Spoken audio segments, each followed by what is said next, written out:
happy. Just want to take a moment and ask our friends that are watching today and our council members to put your thoughts and prayers together for our friends up the Sandium Canyon, specifically in Gates and Mill City. They both lost their cities today. And I know many of the people who live up there are finding shelter in hotels and friends' homes throughout the valley. So, and it's not done yet. So please keep those folks. We all know people up that way. Please keep them in your thoughts and prayers. Council members, you have the minutes of the August 25th, 2020 meeting. Do they meet with your approval? Was that, I didn't catch something. Somebody said something? Did somebody make a motion? I move to approve the minutes. I have a motion. That. And a second by Councilor Morton. All in favor, signify. Aye. Aye. Is there any opposition? I hear no opposition. Thank you very much.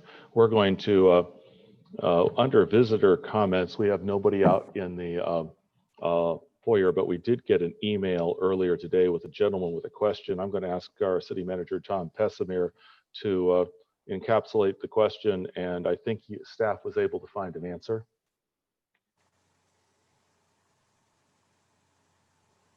Yeah, so thank you, Mayor. I think you're muted.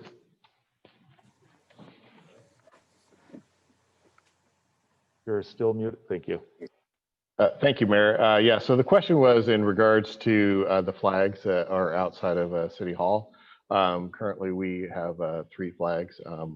One is a U.S. flag, one is a state flag, and the other is a POW MIA flag.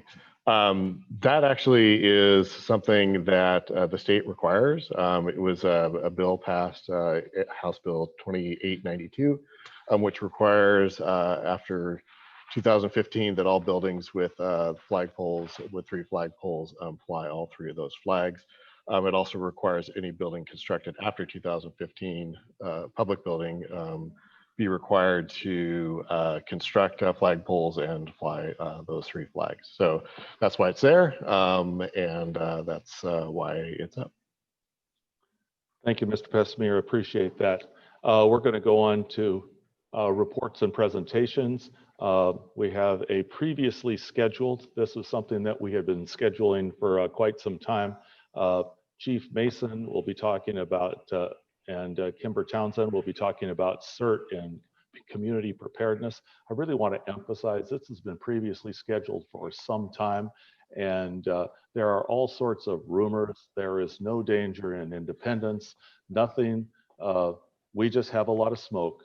So there's no dangers. There's no reason to be upset or concerned. It's just smoke from other places.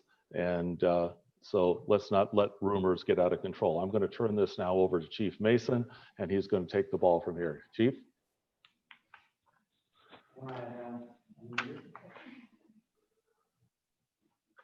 You're still muted, Chief. There you go. Okay, you got me now? Good evening, Mayor, Council. Tonight, I'm here to give you an update on our local CERT program. Polk County CERT, as you are aware, is managed as a program of the Independence Police Department, and it has been operating under the fiscal support of the 3 police departments that are municipal departments entirely within the county, and that's the Independence Police Department, the Monmouth Police Department, and the Dallas Police Department. Recently, Dallas informed us that they were going to have to step away from that program because of some budget cuts necessary within their programs in Dallas. That left us with a deficit because we kind of equally split the costs of the program. Tonight, I am happy to announce to you that the Polk County Fire District has committed to join the program. So we will now have the 2 police departments, Monmouth and Independence, along with the Polk County Fire District, which I think is a really good fit, and it will allow us to prioritize our side of the county and the things that we have going on over here.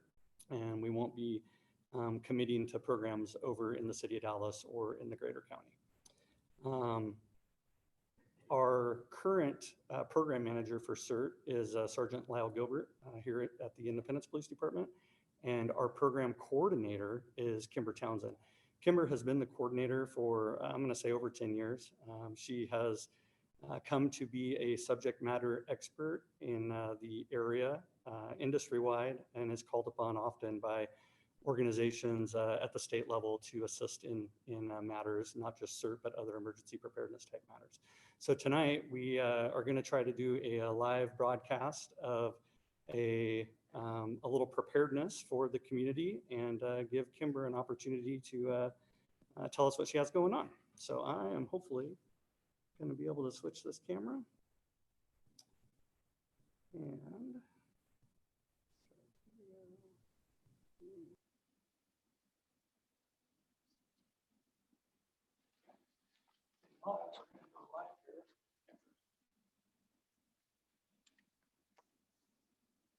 All right. Hopefully everyone can see me and hear me okay. I'm getting a thumbs up, so I'll go for that. Good evening, everybody. I do just want to reiterate what Mayor McArdle said. What we're going to talk about tonight are just some generalities in preparedness and evacuation and preparation. This is not in relation to the current ongoing fires within our area. This is something that's been a heartfelt mission with our Polk County CERT team for quite a long time. In fact, if you want more information at the end of the presentation, you can go to our website at polkcountyscert.org, and you will find a link at the top, a tab that says Get Prepared, that goes to this preparedness guide that we've had going for several years. You can download it and print it for a whole lot more information than just the brief touch I'm going to touch on today as part of our ongoing targets. So within our CERT program, we have two fundamental missions.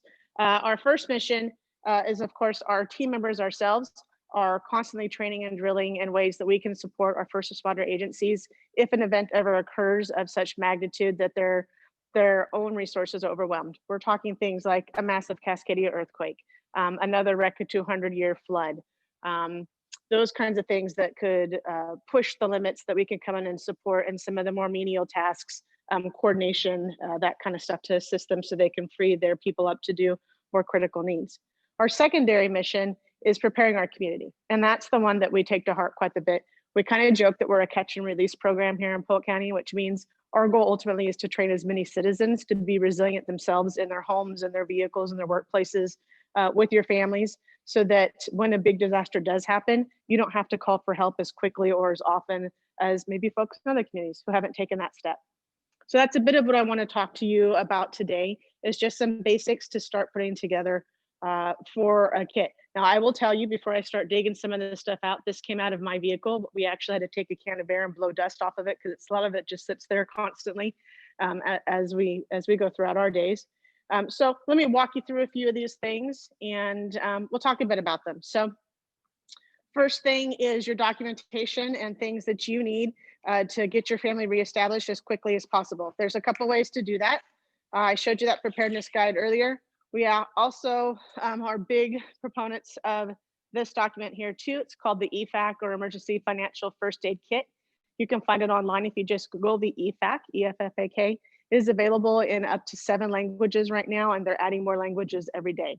This is a plan that walks you through every piece of documentation you need to be able to reconnect with your insurance providers, your medical providers, FEMA assistance if you're eligible, all of those ways to get your family back up and running as quickly as possible. You collect all of it together. You can do it electronically or physically. I recommend both.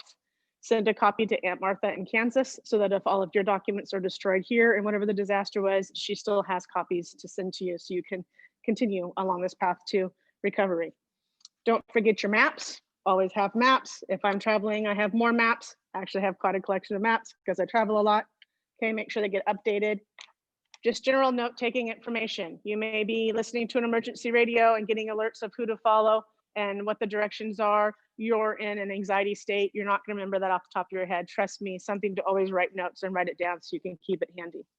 The last piece of documentation I have, sorry, Chief, I'm moving, is this little book that's clipped to my animal carrier, which is kind of our segue there. This has all of my pets' information, the veterinary information, medications, feeding schedule, their names, their microchip numbers if they have it, anything so that worst comes to worst and my animals and I are separated, everything is in here to help me get reunified with my animals.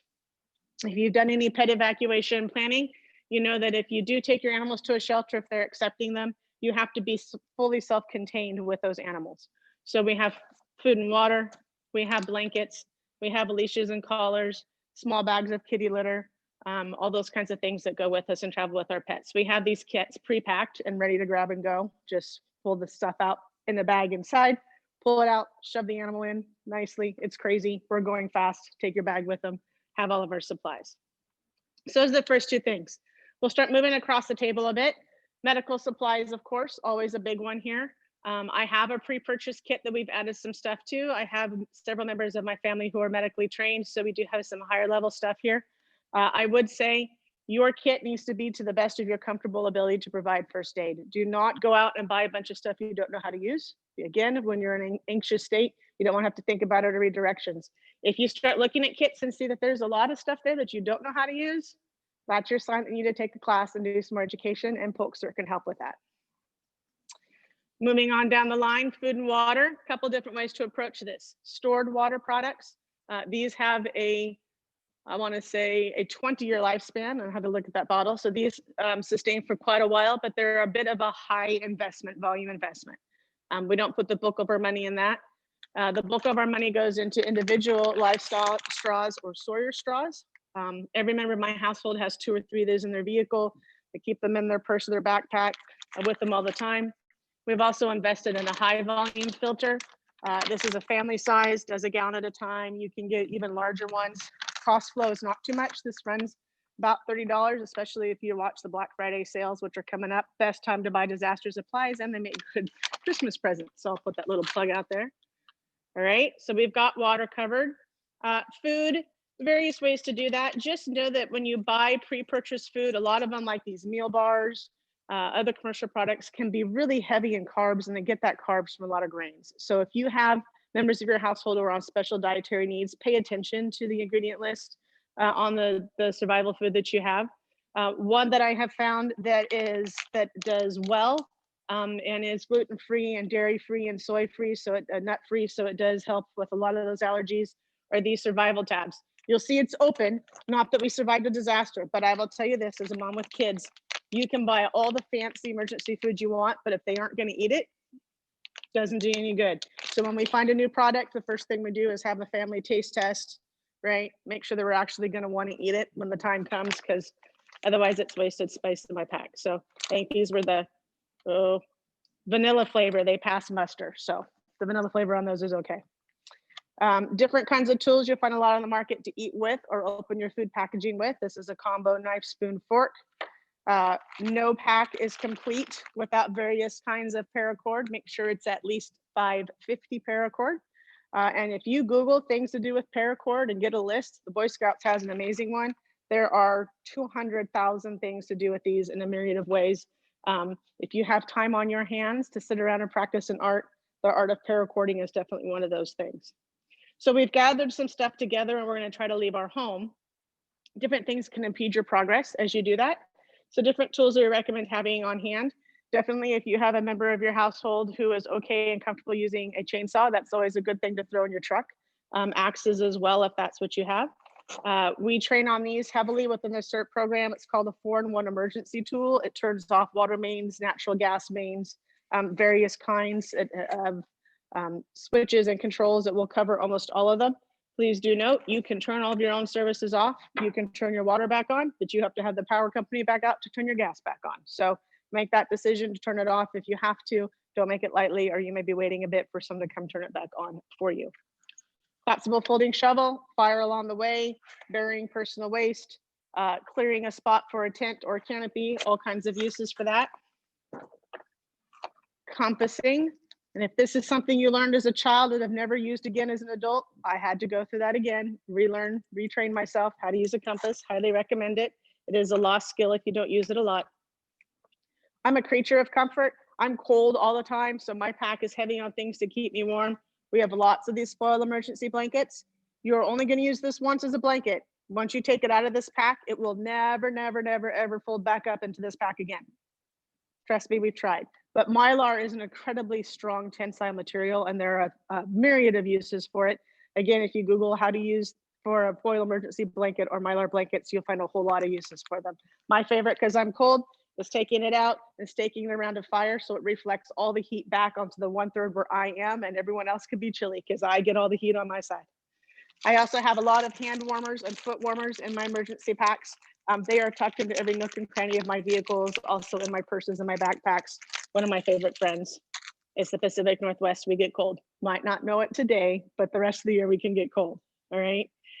Personal safety stuff, N95 masks. We do recommend keeping those in your pack for smoke issues or other personal health issues you may be dealing with, given whatever the situation is that you're in, dust from a post-earthquake, that kind of thing. Emergency whistles, okay? Moving to lighting, there's all kinds of different tools. Here are just some different examples. They're small and they're portable now. You try to avoid things that require batteries. This one winds. We have a flashlight that shakes to charge, so it's a perpetual battery. You don't have to carry batteries to replace the batteries. Much the same way that this radio charges. We'll talk about that.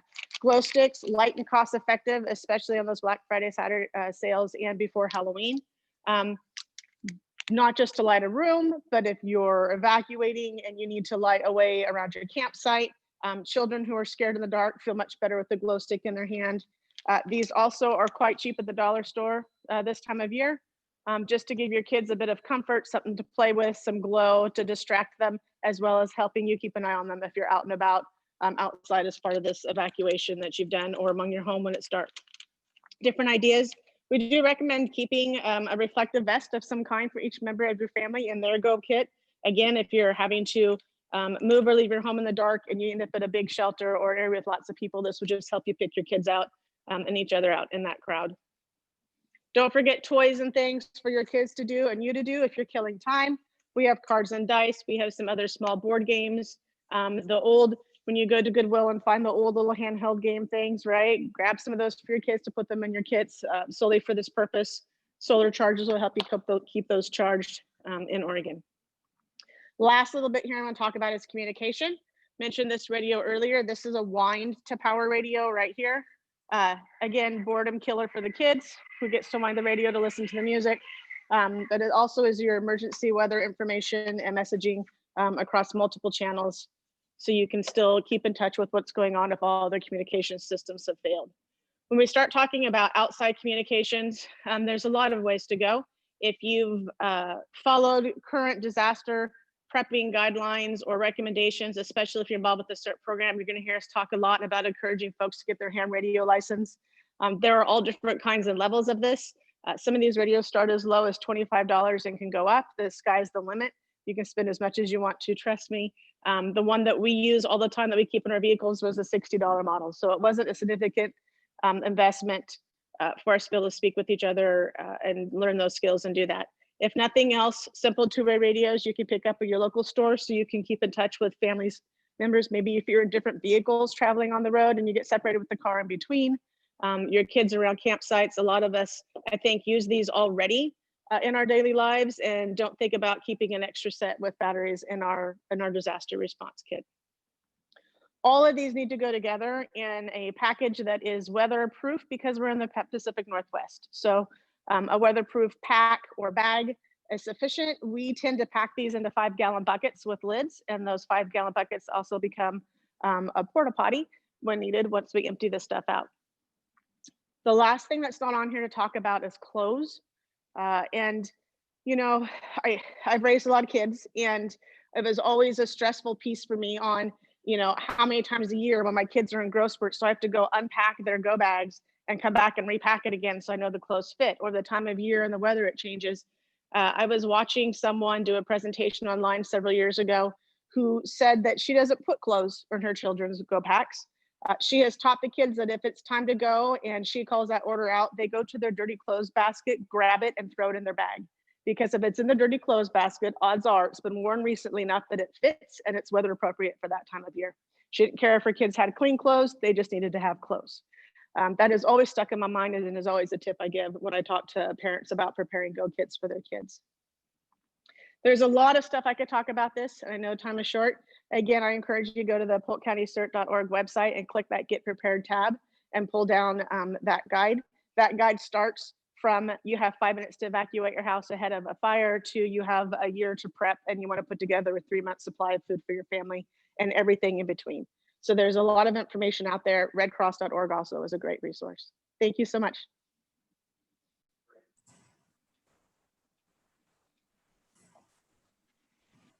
Well, thank you very much for your presentation tonight. Really appreciate it. And if I take my mask off, it's easier to hear. I see Councilor Kaur with a question, please. Yes, Mayor, you mentioned that the only danger we have right now is smoke. Is there anything we can do for our homeless population to make sure that they're not suffering in this smoky environment? I'm going to look. Mr. Pesmer, do you have any thoughts at this point? Yes, Councilor Kaur. We just this afternoon are starting to reach out to the county and to some of the other providers around here to see what options there are. I don't have any answers right now, but we are looking into it. Great, thank you. I want to thank Chief Mason and Kimber for taking the time to make a presentation. And this is something I want to reemphasize. This was something we had planned for weeks in advance. It's always good to talk about preparation because I think September is preparation month, and so it's always a good thing to do. So thank you very much. And if you need that website again, just hit the either Facebook or YouTube, and you can find that address again. We're going to continue moving, council members. Under my report, I have two committee appointments, one Nancy Lodge, a reappointment to the library board, and a planning commission appointment of Rebecca J. And you see the Rebecca's application in there, and she does live on South Maple Street in a new part of town. And if you would so approve, I would appreciate it.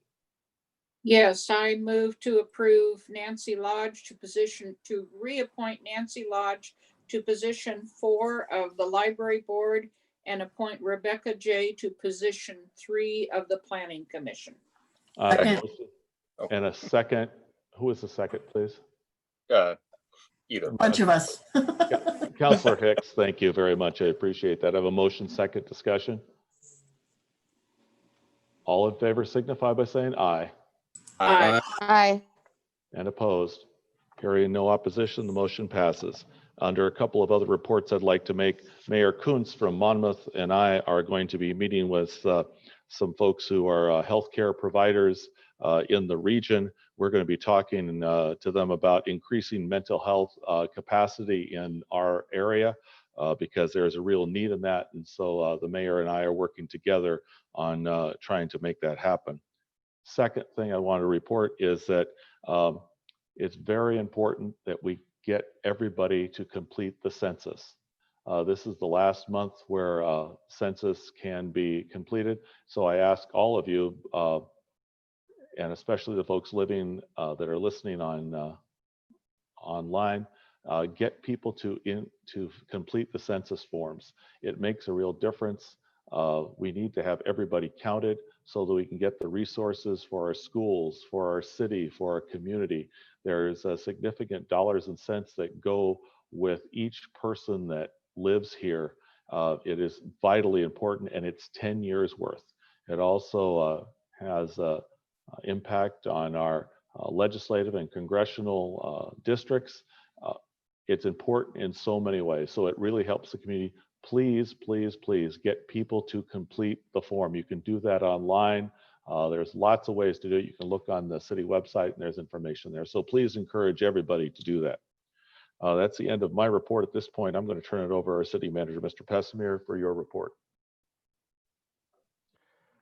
So thank you, Mayor and councilors. I do have a few things, not a lot tonight, but I did want to talk just a little bit about the night that came to Independence during the day today. We certainly have seen a lot of smoke. Most of it's up high, but some of it is getting down to our level and impacting air quality. We already have staff who are sheltering people. I know some of our staff know people who have had to evacuate from the area. The hotel is full. The Independence is full because of people who've moved out.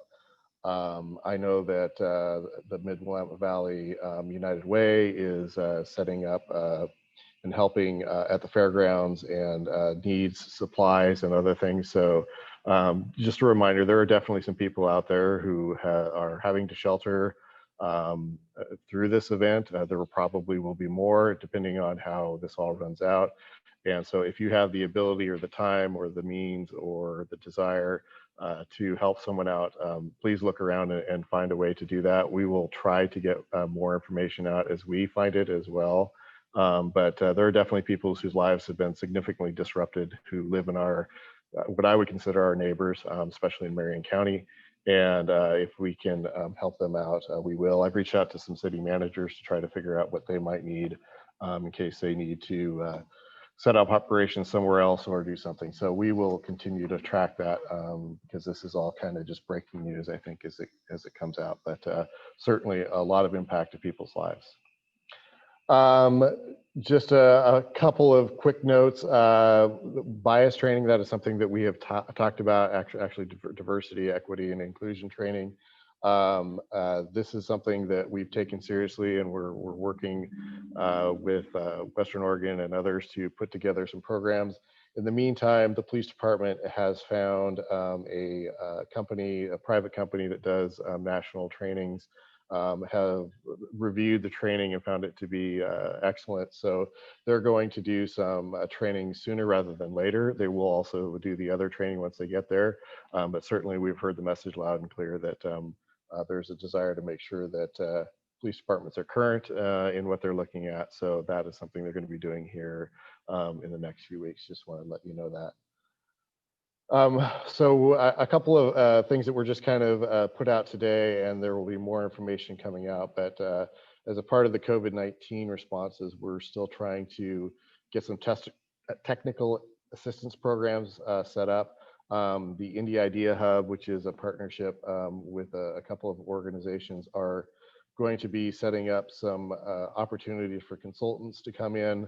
I've been talking about that for quite a while, but we actually have some specifics to make that happen. And so some of the examples of things that we'll be working on are helping businesses to learn how to print, design flyers, brochures, menus, how to brand identity, digital marketing strategies, e-commerce websites, photography, content development, and customer relations management. So those are kind of the areas that we've broken things down into. We are going to be partnering with the Small Business Development Center and Rural Development Initiatives to provide Spanish-speaking consultants so that we can make sure that businesses who have that are Latino will be able to access this as well. So we're really excited. This was a lot of work to put together, but it's something that we think is really important to help businesses get through and also be better on the far side of the COVID-19. We also are working on a future digital challenge. This is an initiative to provide technical upskilling to ensure residents in communities are equipped to participate in the 21st century digital economy. This will be a free opportunity to anyone in Polk County who's 15 years or older. They can take advantage of Udacity. It is a company that we are working with to provide these digital marketing and web development courses. So this is actually quite a potentially quite a benefit to someone. This program is not super cheap. It can cost up to $1,200 to $1,600 for those who complete a course and who can pass an assessment. They will actually get a scholarship to complete what's called their nano degree program.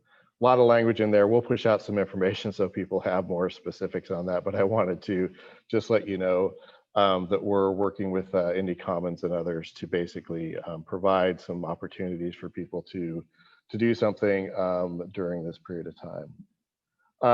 Just a quick note for council. We have been working on our floodplain management, and we had DLCD come out and give us some assistance on some of the program stuff that we can do. So we will be updating our permit process and then bringing some ordinances back to council. Ordinances are just a little bit out of date with what they want to see. So you'll see that.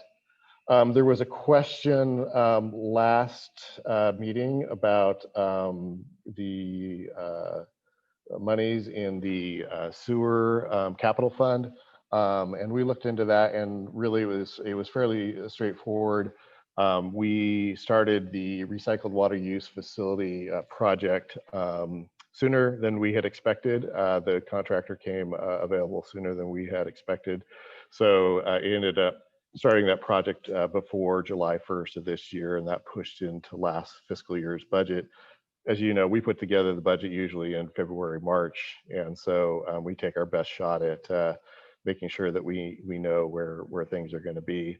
And we just had a project and an opportunity that came up quicker. And actually, the contractor not only did we get the project up quicker, but the contractor actually did a great job of getting out there and getting things done quicker than we thought. So I think that hopefully answers the question relative to that. And then I'll just point out one thing. If you look in your packet, you will see management meeting notes. We will start putting those in for every council packet, and just want to make sure that you're aware that's there so that you can kind of look through and see what we're talking about in the management team meetings. That's a great way for us to communicate information to you. And then if you have questions, you can ask us. So with that, I will open it up to questions that you might have. Councilor. I'm going to ask the sewer capital fund question. I'm not sure if your answers my question, but I reserve the right to go back and take a look at it, and I'll communicate with you if I don't think it does. Okay. Additional questions? Thank you, Mr. Pessimir. Moving forward, we have a public hearing on a real property sale of Lot 7 on Osprey Landing. I'm going to open the public hearing and hear the staff report. Mr. Pessimir, to you. All right, so this is a public hearing, and which is required by state law regarding real property transfers. We've talked about this a number of times in the past, but I'm going to kind of do a little bit of a review in case someone who's listening is new to the conversation. This property that we have before council and will also be before the Urban Renewal Board tonight. So this presentation will kind of cover both of those. Is a part of the Independence Landing project. So the Independence Landing project is the former Valley Concrete site. The city purchased that property quite a while ago, did a lot of things in order to get that property ready for development, and then subdivided the property up and started to sell those properties off as opportunities arise. So I think everyone is aware of the first 4 properties that were sold. There are 8 in total that were broken off in the subdivision. The first 4 properties are for the hotel, and then for the apartment and condo units that are going up there. So that is really the development that you see happening right now. There has been a lot of activity out there. We know that as time goes on, there will be other smaller lots that are mostly on the north side, or excuse me, the west side of Osprey Lane that will be available.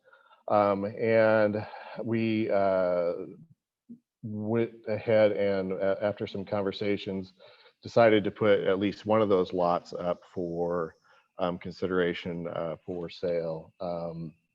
About a year and a half ago, we've sent out a request for proposals. I should mention, and I forgot about it, is we also have had an agreement on Lot 8, which is Osprey Point. You see Osprey Point starting to move out of the ground here. It's going to move out of the ground here significantly. They're just putting the steel in right now, and then from there, they can frame mostly on top of that. So that we actually have transacted 5 lots from the Independence Landing subdivision. So a while ago, we did put out a request for proposals to see if there was interest in that property. We had heard that the Elks was interested in potentially doing something there. And we wanted to see if there were other possibilities out there. It's our intent to try to find the highest and best use for those properties. And so we did a request for proposal. We did the best that we could to advertise that and specifically call realtors and such. And at the end of the day, we actually only ended up receiving one proposal. That proposal was from Young Development Group. That proposal is actually attached to the back of your packet, so you can see exactly what they proposed. It did meet the requirements of the request for proposal and seemed to be in order. It does propose to construct a building for the Elks on lot 7. It would be a much smaller facility than they have, and the thinking there is they would move into that building and then sell their other building to the same developers, my understanding, to be modified and to be put back into constructive use.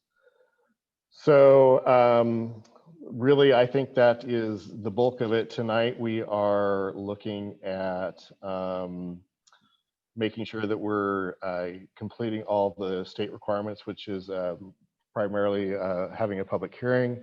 We noticed it in the paper according to what the state law requires. The proposal was to pay the city $18.50 a square foot, which ended up to be $185,000 based on the site. At the end of the project, after it was completed, the developer would deed back a parking lot, which would be completed by the developer, and the city would reimburse them for that. The city would also reimburse them for undergrounding some power lines and other utilities that are out there. And so the city would end up rebating the same amount of the purchase price once those items were completed. I should just kind of mention that this action here is to allow the city manager to sign the disposition and development of real property agreement, which is in your packet. There's a lot to it. I know some of the questions are related that I've heard are related to what happens if the developer doesn't perform. There are 2 items that kind of protect us. First off, we actually don't transfer the property until the land use has been finished and approved, as well as the construction drawings have been finished and approved. And the developer proves that they have the financial capacity in order to complete the project. So at that point in time, the property would transfer to the developer. If the developer does not follow through with the project, then the city has the option to purchase the property back, which would include, paying for the developer's costs up to that point. So those are kind of the protections that we have. That's similar to the agreement that we did for Osprey Point and others. And so with that, I think that's all I have, but you may have questions. So do any of the council members have questions of the staff at this point?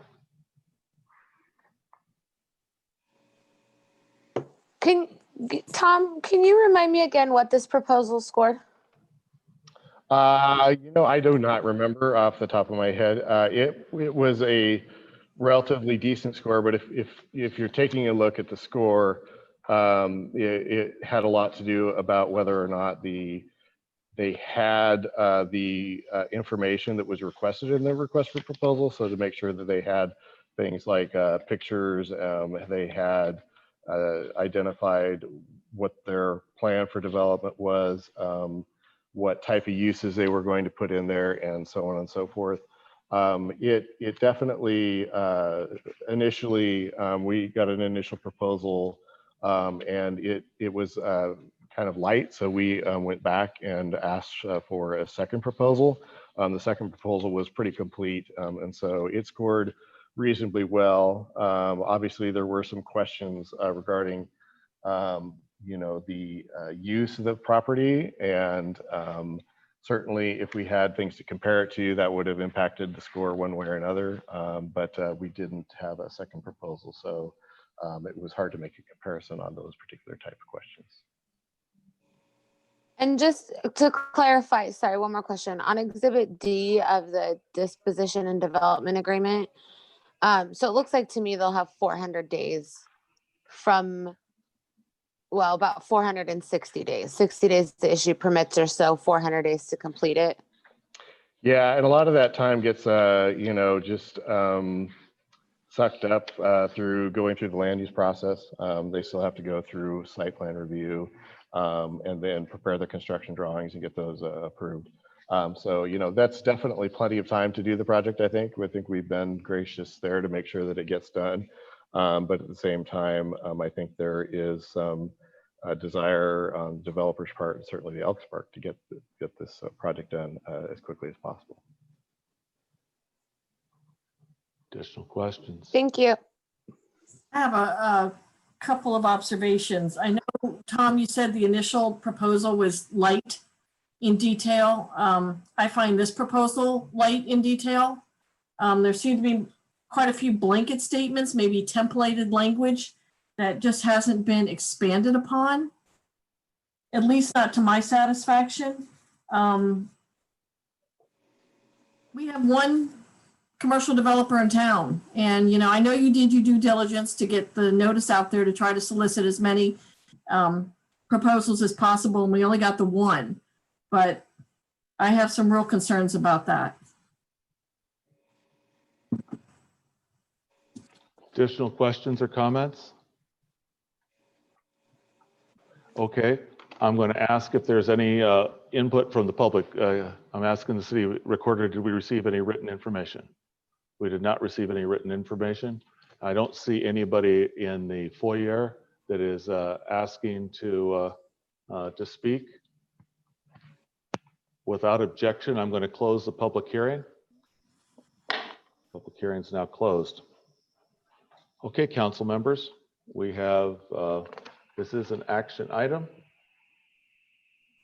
Well, I would like to say that I am very pleased to see the movement on Lot 8, especially since we're talking about the same developer. And I know that that was no easy piece of property to get developed in the first place. There were a lot of things that came up beyond the development agreement itself. So that gives me some confidence in this particular developer that things are moving forward.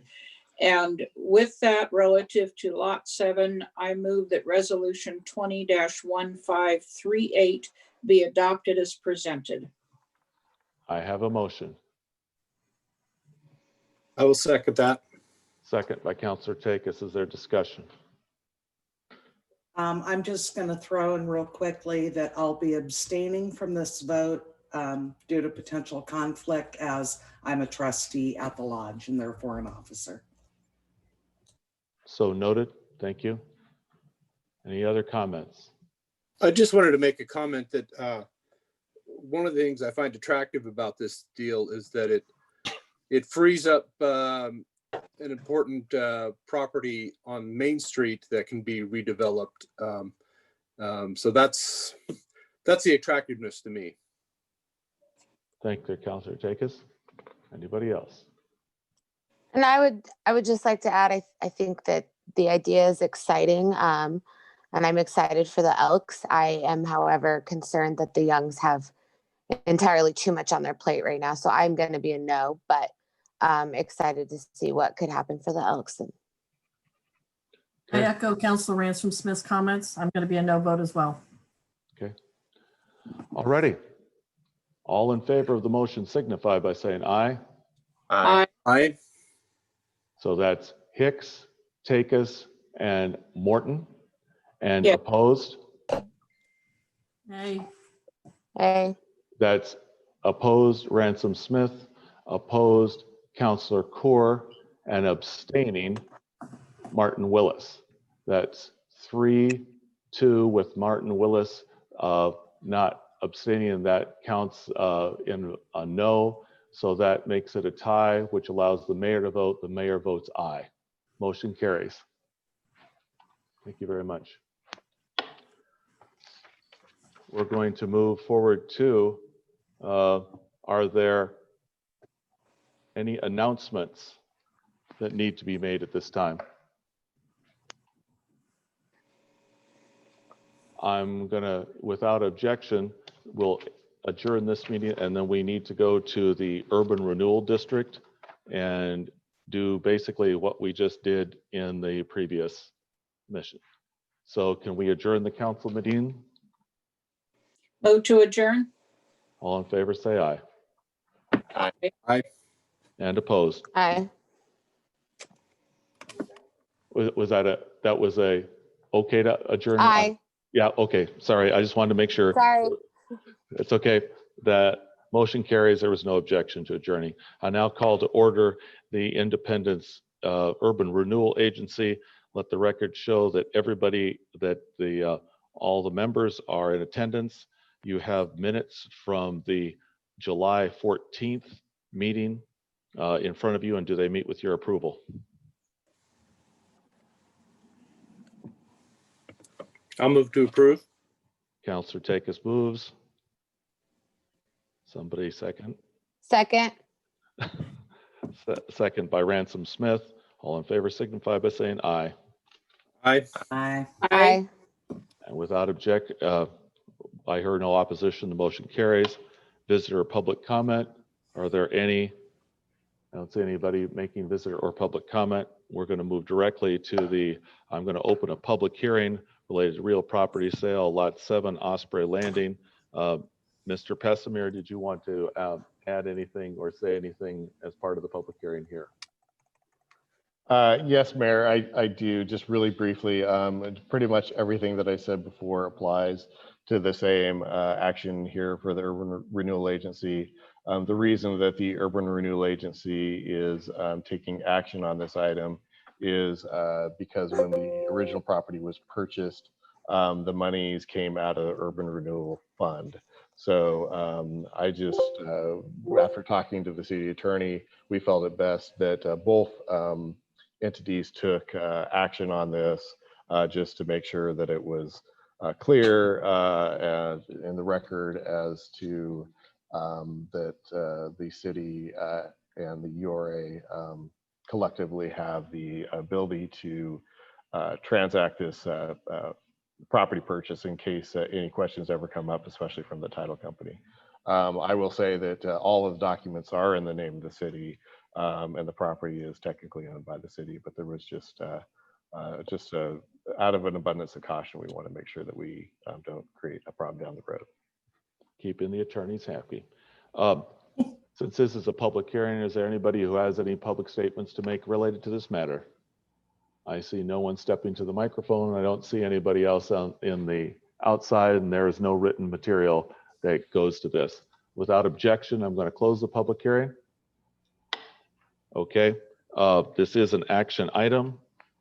If someone would like to propose action, since we already had discussion in our previous meeting. I move that resolution 2020-02 be adopted as presented. I have a motion. Second. I'll second that. I have a second by Councilor Takis. Is there further discussion? I see no further discussion. All in favor of the motion signify by saying aye. Aye. And I'm going to back up for a moment. And I didn't do something I shouldn't have done. I'm going to back up here. Councilor Martin Willis, did you want to say something? Yes, I will also be abstaining from this vote for the aforementioned reasons. Thank you. I appreciate that. That was my error. So now we're going to move on to the vote. All in favor signify by saying aye. Aye. Aye. That's Morton, Takis, Hicks, yes, and opposed.